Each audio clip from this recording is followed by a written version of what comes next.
성경을 보시면 예수님은요, 하나님의 모든 일들을 성령의 능력으로 하셨다는 걸 알게 돼요.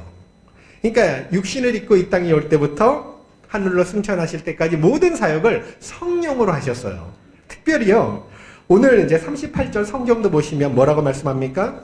베드로가 고넬료에게 설교하면서 하나님이 나사로 예수에게 성령과 능력을 기름 붓듯 하셨으니 그가 두루 다니시며 선한 일을 행하시고 마귀에게 눌린 모든 사람을 고치셨으니 이는 하나님이 함께 하심이라.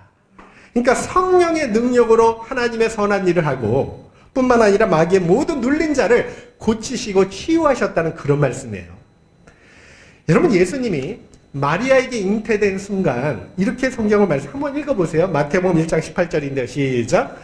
예수 그리스도의 나심은 이러하니라. 그의 어머니 마리아가 요셉과 약혼하고 동거하기 전에 성령으로 잉태된 것이 나타나. 성령으로 잉태됐다고 말씀하지요. 처음 오실 때부터 그랬어요. 자, 메시아로 공적 생애를 시작할 때도 마태복음 3장 16절 한번 읽어볼게요. 자, 시작. 예수께서 세례를 받으시고 곧 물에서 올라오실새 하늘이 열리고 하나님의 성령이 같이 내려 자기 위에 임하심을 보시더니. 자, 여러분 또 금식하시며 40일 광야에서 금식하시며 마귀에게 시험 받을 때도 그때도요, 누가복음 4장 1절 한번 또 읽어볼게요. 시작. 예수께서 성령의 충만함을 입어 요단강에서 돌아오사 광야에서 40일 동안 성령에게 이끌리시며. 다 성령이죠, 그죠? 그러니까 십자가에 죽으실 때도 부활하실 때도 승천하실 때도 모든 것이 성령의 역사였고 성령과 함께 하신 사역이었다는 거예요. 그런 예수님께서 최후 만찬자리에 제자들한테 이런 말씀을 해요. 이런 약속을 하시죠. 요한복음 14장 16절 보니까 내가 아버지께 구해갔으니 그가 또 다른 보혜사를 너에게 주사 영원토록 너희와 함께 있게 하리라. 그러니까 나는 하늘로 올라가서 이 땅에 없지만 나와 똑같은 분이라는 거죠. 근데 또 다른 보혜사예요. 성령을 보내셔서 너희와 영원히 제자들과 함께 하실 것이라고 약속을 주셨어요. 여러분, 성령님이 누구시죠? 하나님의 영, 그죠? 예수 그리스도의 영. 그 성령님이 우리에게 임하시면 예수님이 우리에게 들어오시는 거예요. 그리고 우리 몸을 성전 삼고, 그죠? 장막 삼고 우리 안에 영원히 거하시는 걸 말하는 거예요. 우리가 예수님을 멀리하고 불순종하고 성령을 소멸치만 않는다면 주님은 영원토록 우리 가운데 거하시며 성령을 통해 우리를 인도하시고 가장 복된 삶으로 이끌어 주신다고 약속을 주신 거예요. 날마다 성령 충만을 사모하고 주님과 동행하면요, 어떤 시험도 이기고요, 낙심치 않고 얼마든지 승리할 수 있도록 만들어 주신다고 약속을 주신 거예요. 여러분, 그런 복된 삶이 저와 여러분의 삶이 될 수 있기를 주의 이름으로 축복합니다. 그러니까 성령과 동행하는 게 그렇게 중요하다는 거예요. 그래서 성령과 동행하면 하는 모든 일에 승리와 평안과 형통의 삶으로 하나님이 인도해 주신다는 거예요. 얼마나 감사한 일입니까? 여러분, 우리는 지난 몇 주 동안 그 이방인 고넬료의 구원받는 모습을 살펴봤지요. 자, 이게 다 성령의 사역이에요. 베드로한테도 환상으로 나타나시고 또 성령께서, 그죠? 고넬료에게도 천사를 보내서 말씀하시고, 그죠? 자, 이제 이 고넬료 구원이 중요한 게 뭐냐면 구원이 유대인을 넘어서 이방인에게도 나아갈 수 있다는 걸 보여주는 상징적 사건 아닙니까? 십자가 사건을 통해서 그리스도 안에서 이제 유대인, 이방인 이런 차별이 없어졌다는 거예요. 그러니까 모든 민족, 혈통, 문화, 언어 이런 모든 장벽이 무너지고요, 누구든지 예수님을 믿으면 구원을 받을 수 있는 시대가 되었다는 그 사건이 고넬료 사건이에요. 그러니까 교회가 탄생해서 처음 구원받은 이방인이 고넬료예요. 여러분 아시는 것처럼 당시 예루살렘 교회가 있었죠. 그죠? 예, 사도들이 수장이고요. 그 예루살렘 교회는요, 이방인이 한 명도 없어요. 모두 유대인이에요. 그러니까 사도도 이런 생각한 거예요. 그래, 이방인은 구원받을 수 없어. 말씀을 전해도 절대로 성령 받을 수 없어. 유대인만 구원받는 거야. 이런 편견을 가지고 있어요. 근데 이런 편견을 깨트리는 사건이 뭐예요? 고넬료가 구원받은 사건이라는 거예요. 여러분, 이제 34절, 35절을 읽고 한번 같이 시작할게요. 자, 시작.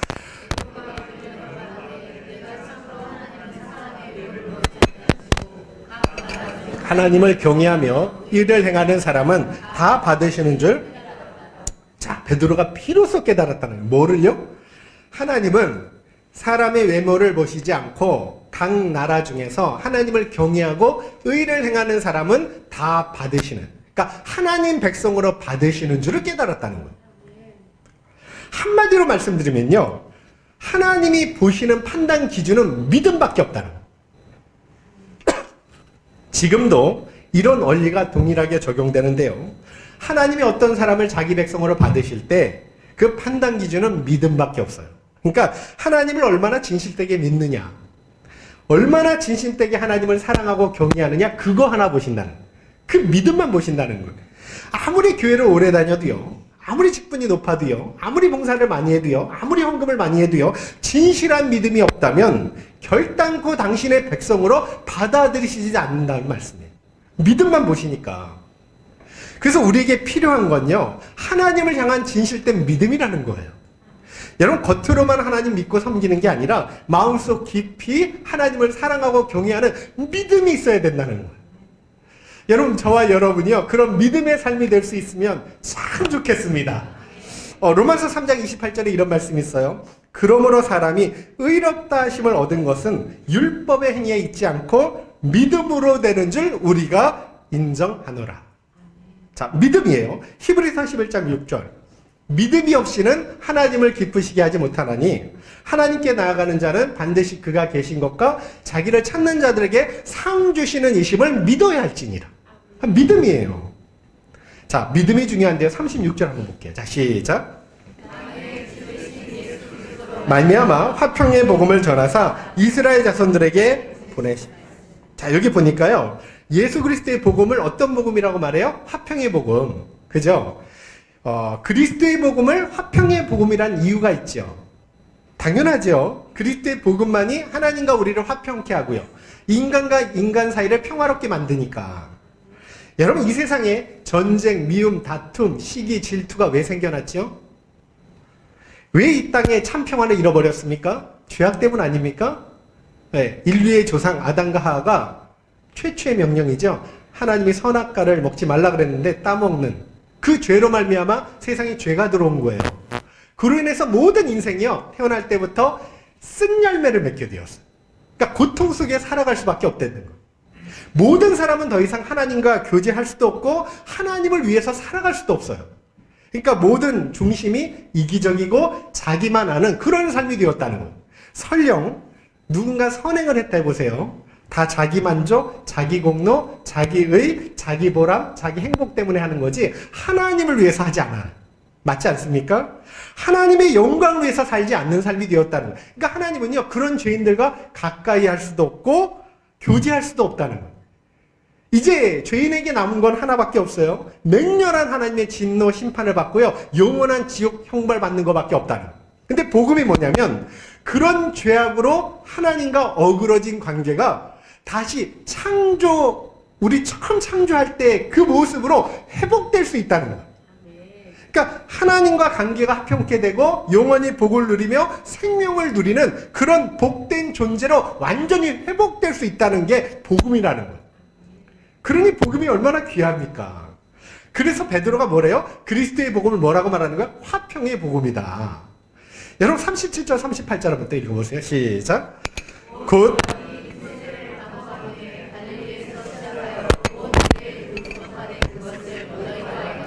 하나님이 나사렛 예수에게 성령과 능력을 기름부터 다셨음에 그가 두루 다니시며 선한 일을 행하시고 모든 사람을 고치셨으니 이는 하나님이 함께 하셨습니다. 여기 중요한 말씀이에요. 고넬료가 예수님이 행하신 일을 알았을까요? 몰랐을까요? 예수님이 가르쳐 주신 말씀을 알았을까요? 몰랐을까요? 알았어요. 알았다는 말씀이에요. 그런데 예수님을 믿지 않았어요. 이유가 뭘까요? 예수님한테 특별한 관심을 안 뒀거든요. 여러분, 관심이 그렇게 중요하다는 거예요. 사람이 어디에 관심을 두느냐에 따라 인생의 성패가 갈려져요. 완전히 달라지죠. 예수님은 제자들에게 늘 이렇게 말씀하십니다. 헛되고 불의한 것에 관심 두지 마라. 그죠? 오직 하나님의 나라 그 뜻에 관심을 두라는 거예요. 먼저 너희는 그의 나라 의를 구하라. 그러면 이 모든 것을 내가 더해주겠다는 약속을 주셨어요. 골로새서 3장 2절에 보니까 바울을 통해서도 그렇게 말씀합니다. 주님이 땅의 것을 생각하지 말고 위의 것, 하늘의 것을 생각하는, 하늘을 추구하는 삶이 되라는 거예요. 여러분의 관심은 어디에 있으신가요? 여러분의 최대 관심사가 무엇인가요? 옆에 분한테 한번 물어보실래요? 당신의 최대 관심사는 무엇입니까? 네, 그냥 웃으시나요?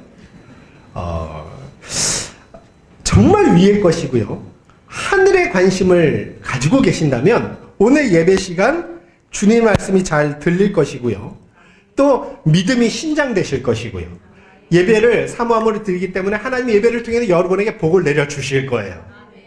근데 만약에 관심이요, 그리스도께 있지 않는다면 그리스도에 대한 믿음도 생기지 않고요. 하나님 말씀도 제대로 들리지 않을 거예요. 그래서 언제나 땅의 것 생각하지 않고 하늘의 것 생각하는 후회 없는 복 있는 인생이 저와 여러분의 인생이 되실 수 있기를 주의 이름으로 축복합니다. 39절 한번 읽어볼게요. 자, 시작. 우리는 유대인의 땅과 예루살렘에서 그가 행하신 모든 일의 증인이라. 그들이 나무에, 여기 보면 베드로가 뭐예요? 우리 사도들 이야기하는, 나를 포함해서 사도들은 지금 예수 그리스도의 십자가, 그죠? 또 부활, 그걸 증인이라는 거예요. 예수님께서 행하신 모든 일의 증인이 나다, 이런 말이에요. 베드로 증인 맞죠? 예수님과 공생의 3년 같이 사역했습니다. 같이 말씀을 듣고 기적을 보고요. 늘 동고동락했어요. 또 그의 죽으신 부활을 직접 목격한 사람이 베드로예요. 증인 맞아요. 그러니까 진리를 위해 목숨 내놓을 수 있었어요. 근데 41절 한번 보세요. 자, 시작. 모든 백성에게 하신 것이 아니요 오직 미리 택하신 증인 곧 가운데서 부활하신 후 그를 모시고 음식을 먹은 우리에게 하신 것이라. 여기 보니까 지금 고넬료와 가족 친구들이 다 앉아있잖아요. 베드로가 설교하면서 이 부활하신 예수님이 모든 사람에게 나타나지 않았다는 거예요. 우리들에게 나타나셨다는 거예요. 미리 택하신 자에게 나타나셨다는 거예요. 여러분, 왜 부활의 주님은 모든 사람에게 나타나지 않으셨을까요? 이게 중요한 거예요. 단지 미리 택한 소수의 사람들만 나타나지요. 부활의 주님을 본 사람은 소수예요. 고린도전서 15장 5절에 보니까 500여 성도만 봤어요. 그렇다면 왜 부활의 주님을 모든 사람에게 보여주지 않았어요? 우리 이런 생각이에요. 부활의 주님이 다 나타나셨다면 모든 사람에게 다 믿을 것 같은데. 그죠? 근데 거기에 중요한 이유가 숨어 있다는 거예요. 하나님은 당신이 미리 택하신 자들에게만 부활의 증인으로 삼기를 기뻐하셨다는 뜻인데요. 근데 중요한 게 미리 택하신 자가 누구냐는 거예요. 여러분, 가르쳐 드릴게요. 미리 택하신 자가 누구냐면 당시 예수님을 믿고 사랑하고 따르는 사람들이 미리 택하신 자들이에요. 다른 게 아니에요. 수많은 사람이 있었는데 소수만 그리스도를 믿고 정말 따라가잖아요. 그죠? 다 떠나요, 무리들은. 그들을 미리 택한 자라고 성경이 말씀하는 거예요. 주님은 그 선택된 자들을 통해 부활을 증거하기를 매우 기뻐하셨다는 말씀이에요. 한번 생각해 보세요. 만약 주님이 그리스도를 믿지 않는 모든 사람에게 부활의 모습을 보여주었다면 여러분, 그들이 믿었을까요? 믿었을까요? 수많은 사람은 이미 예수님의 말씀을 들었어요. 예수님의 기적을 보았어요. 죽은 지 나흘이나 되었던 나사로가 부패가 됐죠, 시체가. 썩어 냄새 나는데도 예수님 말씀 한마디에 살아나는 걸 다 봤어요. 체험했던 사람이. 그런데 믿지 않았어요. 마음이 강팍했어요. 하물며 부활하신 주님이 직접 나타나신들 믿겠냐는 거예요. 주님이 믿지 못할 자들에게 부활의 모습을 보여주는 게 어떤 의미가 있겠냐는 거예요. 대제사장과 장로들, 또 종교 지도자들 한번 잘 보세요. 예수님이 부활했다는 걸 모르는 게 아니에요. 들었어요. 예수님을 무덤을 지키던 경비병들이요, 천사를 봤거든요. 그죠? 예수님의 무덤을 막고 있는 돌이 굴려져 있는 걸, 또 지진이 난 걸 다 봤어요. 그리고 기절해버려요. 시신이 분명히 없어졌고요. 그죠? 천사를 보았는데도 그들이 믿었습니까? 안 믿었습니까? 안 믿어요. 그리고 대제사장한테 이 부활 소식을 전해줘요. 근데도 대제사장은 어떻게 하냐면 장로들과 의논하고 군인들을 돈 주고 매수해요. 다시는 부활을 전하지 마라. 엄명을 내리고요. 그리고 제자들이 밤에 와서 시신을 훔쳐갔다고 거짓을 주장해. 그러니까 몰래도 안 믿을 사람이에요. 부활의 주님이 나타나신데 믿겠냐는 거예요. 여러분 절대 자신의 욕심, 기득권을 버리지 못해요. 여전히 만유의 주이신 주님을 대적하고 배척했을 거예요. 그래서 구원받지 못한 책임이 하나님께 있습니까? 그들에게 있습니까? 하나님께 있으면 하나님이 책임을 지셔야죠. 100% 그들한테 있다는 말씀이에요. 여러분 이런 이유로 주님은 언제나 소수의 미리 믿음 가진 선택된 백성들을 통해 부활의 증인 삼기를 기뻐하셨다는 말이에요. 참 믿음은요, 눈으로 본다고 다 믿는 게 아니에요. 동일한 기적을 체험했다고 동일한 믿음을 갖는 것도 아니에요. 만약 모든 사람이 부활을 눈으로 보고 있으면 저는 확신해요. 주님은 다 보여주셨어요. 도마처럼 아마 가르쳐 주셨을 거예요. 나타나셨을 거예요. 왜냐하면 주님 소원은요, 아무도 멸망하지 않고 모든 사람이 구원받기를 원하시기 때문에. 그게 소원이신데 지금 성경 말씀을 믿지 못하면요, 안타깝게 주님이 죽었다 다시 살아나셔서 부활을 보여줘도 믿지 않아요. 성경에 써 있어요, 그게. 누가복음 16장에. 부자가 죽어서 지옥을 가고 나사로가 천국을 가죠. 지옥을 가니까 너무 불꽃 가운데 고통스럽잖아요. 그래서 소원을 빌어요. 내 형제 5은 여기 오지 않게 해달라고. 나사로를 살려보내서 죽었다가 살아나서 얘기해주면 알지 않겠냐고. 믿지 않겠냐고. 그랬더니 뭐라고 주님이 말씀합니까? 아브라함을 통해서 주님이 말씀하죠? 아니라. 성경이 있기 때문에 지금 사람을 믿지 않으면 사람이 죽었다 살아나도 믿지 않을 것이라고 말씀하신 게 맞다는 거예요. 여러분 모세를 따라 출애굽했던 이스라엘 백성 10년 광야 생활하면서 기적을 목도하지 않습니까? 홍해가 갈라지고 바닷길을 마른 땅처럼 건너가요. 매일 기적의 떡 만나를 먹어요. 희한해요. 하루를 넘기면 벌레가 생기고 썩어요. 근데 안식일 날 전날에는 2배로 걷어도 썩지 않아요. 이런 기적을 매일 체험해요. 반석에서 샘물 나는 걸 경험했어요. 고기가 먹고 싶을 땐 메추라기가 날라와서 이스라엘 진 안에만 덮어요. 그죠? 네. 여러분 그 사막길을 낮에는 구름 기둥, 밤에는 불 기둥으로 시원하고 따뜻하게 보내요. 초자연적인 기적을 매일 체험해요. 그런데 다 믿나요? 다 가나안 땅에 들어갔습니까? 가나안 땅을 차지하나요? 그렇지 않았다는 거예요. 다수는 불신앙으로 광야에서 멸망을 받았다고 성경은 말씀하는. 성경에 보니까 여호수아 갈렙 소수의 사람만 영생을 누리고요. 가나안 땅을 차지합니다. 이것을 사도 바울이 고린도전서 10장 1절에서 13절에 너무나 잘 설명하는데요. 한번 읽어볼게요. 고린도전서 한번 성경을 보세요. 고린도전서 10장 한번 보세요. 10장 1절에서 13절. 자, 한번.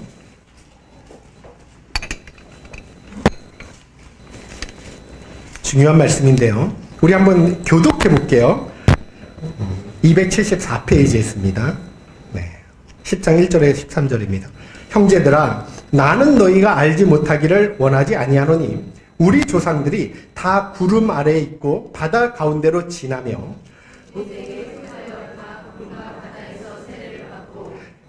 자, 이게 뭐예요? 홍해 건넌 이야기죠? 네. 자, 다 같은 신령한 음식을 먹으며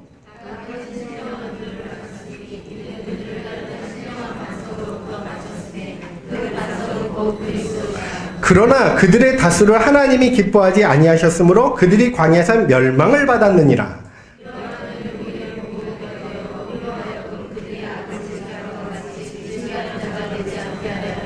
그들 가운데 어떤 사람들과 같이 너희는 우상 숭배하는 자가 되지 말라 기록된 바 백성이 앉아서 먹고 마시며 일어나서 뛰논다 함과 같으니라.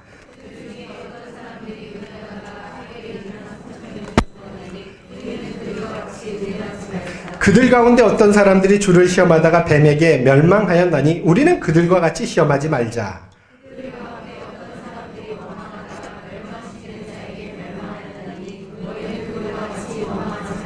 그들에게 일어난 일은 본보기가 되고 또 말세를 만난 우리를 깨우치기 위하여 기록되었느니라.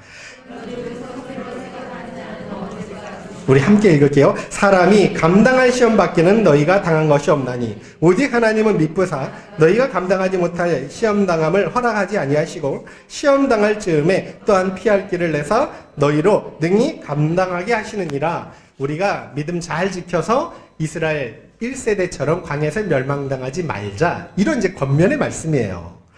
여러분, 예수님께서 이 땅에 계실 때 유대인들 한번 보세요. 하나님이 사람이 되어 오신 분이 예수님 아닙니까? 그분의 말씀을 직접 듣고 또 그분의 기적을 봤는데도 이단의 괴수로 여기고요. 예수님이 행한 그 능력을 바알세불, 귀신의 힘을 빌렸다고 그렇게 모독을 해요. 심지어 예수님과 3년을 동고동락한 여러분 가룟유다 한번 보세요. 어떻게 되죠? 그 예수님 말씀을 매일 듣고요. 기적을 처음 했는데도 믿음을 저버려요.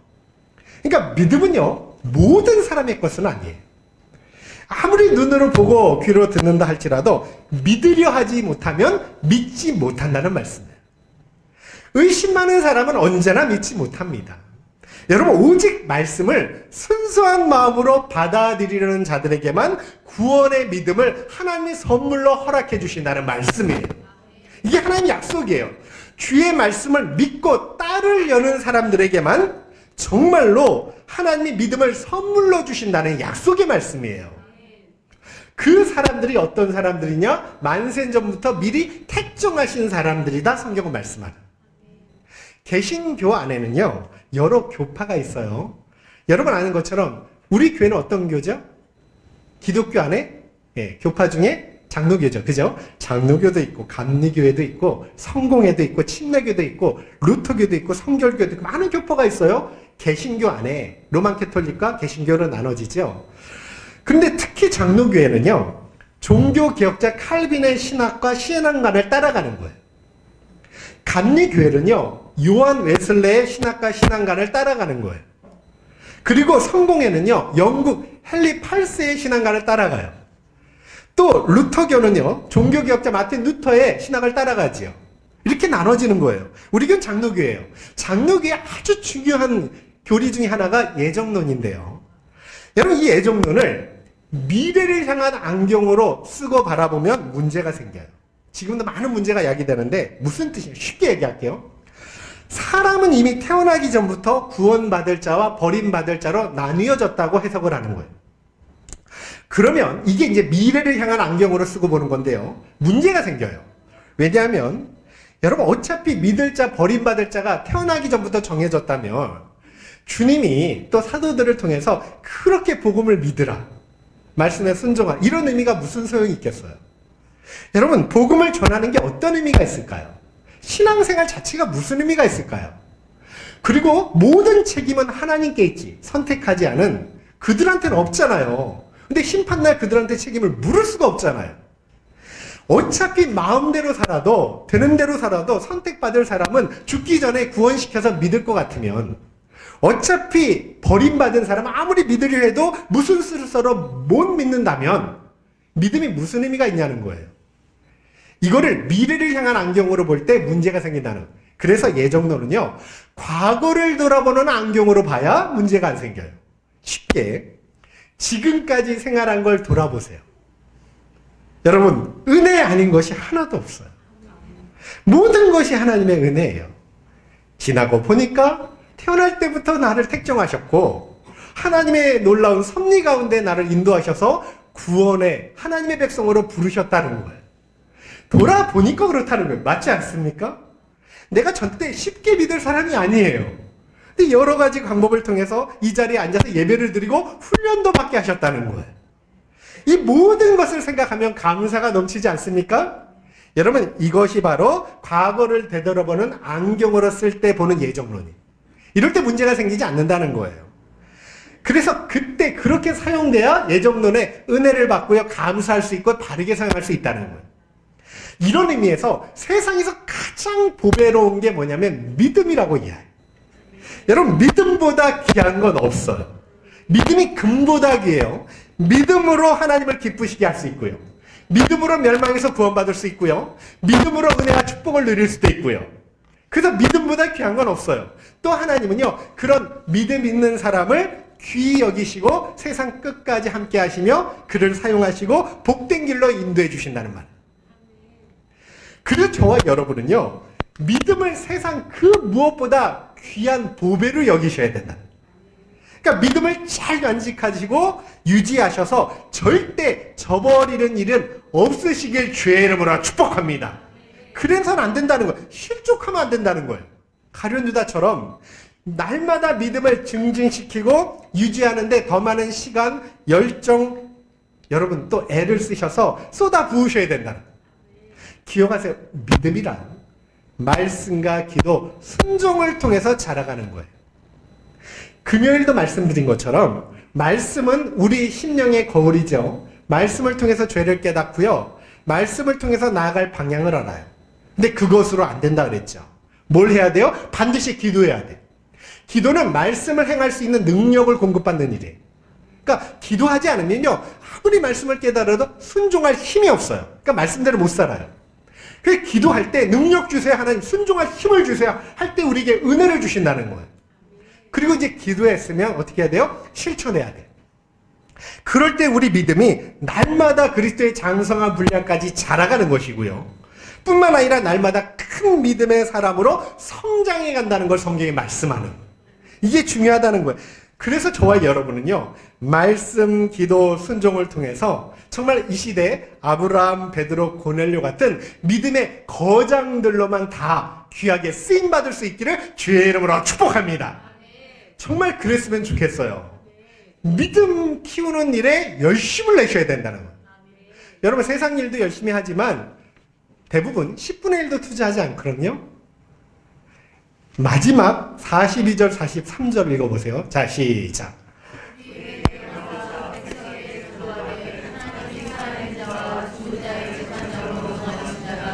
곧 이 사람인 것을 증언하게 하셨고 모든 선지자도 증언하되 그를 믿는 사람들이 다 그의 이름을 힘입어서 죄 사함을 받는다 하였느니라. 자, 베드로는요, 하나님이 살아있는 자, 죽은 자의 재판장, 심판주가 되신다는 걸 말씀하는 거예요.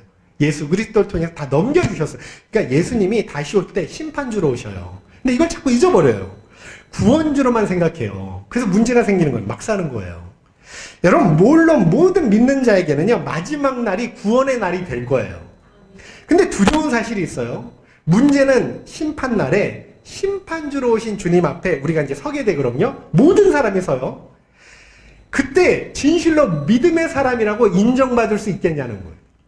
심판주 앞에 서서요, 진정한 너는 믿음의 사람이야, 그래서 천국에 들어갈 수 있겠냐, 그런 자격을 얻을 수 있겠냐는 거예요. 그때 가려져요. 성경이 말씀해요. 양과 염소로 가려지고 모든 걸 하나님이 그때 나누신다 그래요. 그래서 지금은 내버려 두래요.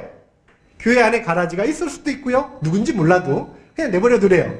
마지막 추수 때 다 가려진다는 거예요. 마지막 날 주님 앞에 서면요, 저와 여러분이 지금까지 행한 모든 삶이 낱낱이 드러나요. 만천하에 드러나요. 요즘에 연예인들이 과거에 했던 성추행, 성폭행 사건이 낱낱이 드러나지 않습니까? 그거보다 더 세밀하게 모든 것이 다 드러나요.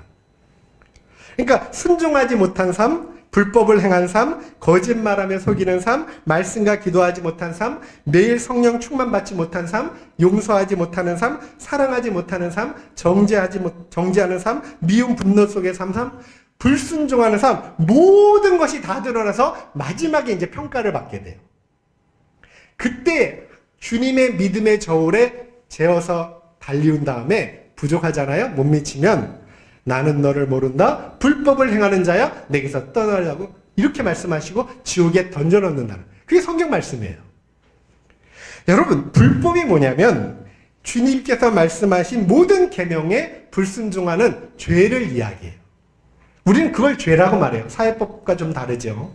요한에서 3장에 나타난다. 우리 금요일날 같이 말씀을 나눴어요.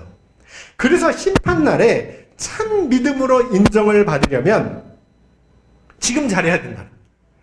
여러분, 아니면요, 그날처럼 두려운 날이 없다는. 얼마나 무섭겠어요?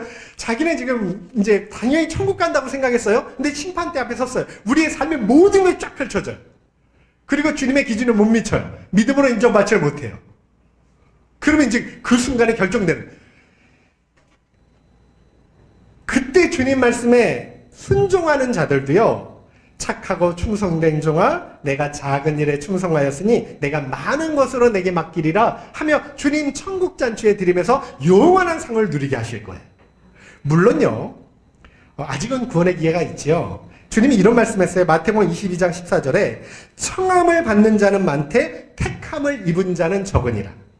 그러니까 청함을 받은 사람 많아요. 근데 정말 택자라 그러죠. 그 사람 적다는 거예요.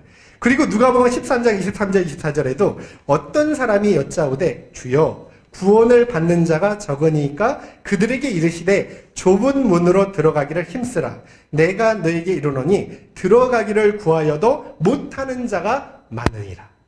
그러니까 언제나 적다는 거예요. 여러분, 그래도 우리는 감사한 건 아직은 회개할 기회가 남아있다. 아직은 구원의 기회가 남아있다는. 아니, 주님은 말씀해요. 오늘 지금이 구원의 기회라고 말씀하십니다. 여러분, 심판날 지금 같은 회개의 기회는 다시는 없을 거예요. 그 심판날이 저와 여러분에게는 구원의 복된 날만 될 수 있도록 믿음의 예복을 입으시고요. 날마다 하나님의 뜻대로 살아가기를 힘쓰는 복된 삶이 다 될 수 있기를 주의 이름으로 축복합니다. 정말 우리 모두 함께 참석한 교회가 주님 심판날에 참된 믿음을 인정받고 영원히 주님과 함께 복락을 누릴 수 있는 주인공이 다 될 수 있기를 주의 이름으로 축복합니다. 그러려면 지금 잘해야 돼요. 하루하루가요, 내 믿음을 입증할 수 있는 증거의 삶이 되니까. 그러니까 전 항상 그래요. 한 번이 중요하다. 한 번 불순종이 중요하고 한 번의 순종이 중요하다. 예, 지금이 중요한 거죠. 정말 끝까지 참고 인내하셔서요, 여러분 구원을 잘 지키시고 보존하셔서 주님 나라에서 정말 큰 상과 영광을 누리는 그 축복된 삶이 저와 여러분이 될 수 있기를 주의 이름으로 축복합니다. 정말 그랬으면 좋겠어요. 그래서 두려운 거예요. 저는 얼마나 두려운지 몰라요. 여러분, 제가 이걸 말씀을 진짜 깨달을 땐 넓적다리가 떨렸어요. 저는요, 어릴 때부터 100% 천국 간다는 생각만 했거든요. 근데 정말 이 말씀이 실감으로 이제 저한테 이렇게 체감적으로 다가올 때는 넓적다리가 막 떨리면서 어떻게 될지 모르겠구나. 잘해야 되겠다. 끝까지 내가 성령 큐만 받고 말씀과 기도 순종을 통해서 날마다 믿음을 신장시켜 나가야 되겠다. 이런 생각이 확 들어오더라고요. 그래서 우리 참석함께는 한 명도 여러분 열애되지 아니하고요. 정말 믿음의 삶으로 그런 거룩하고 복된 삶만 다 누릴 수 있기를 진심으로 주님의 이름으로 축복합니다. 정말 그랬으면 좋겠어요. 오늘 이런 다시 한번 찬양하고요. 또 기도하면서 주님 앞에 나가기를 원합니다. 우리 다 같이 일어나셔서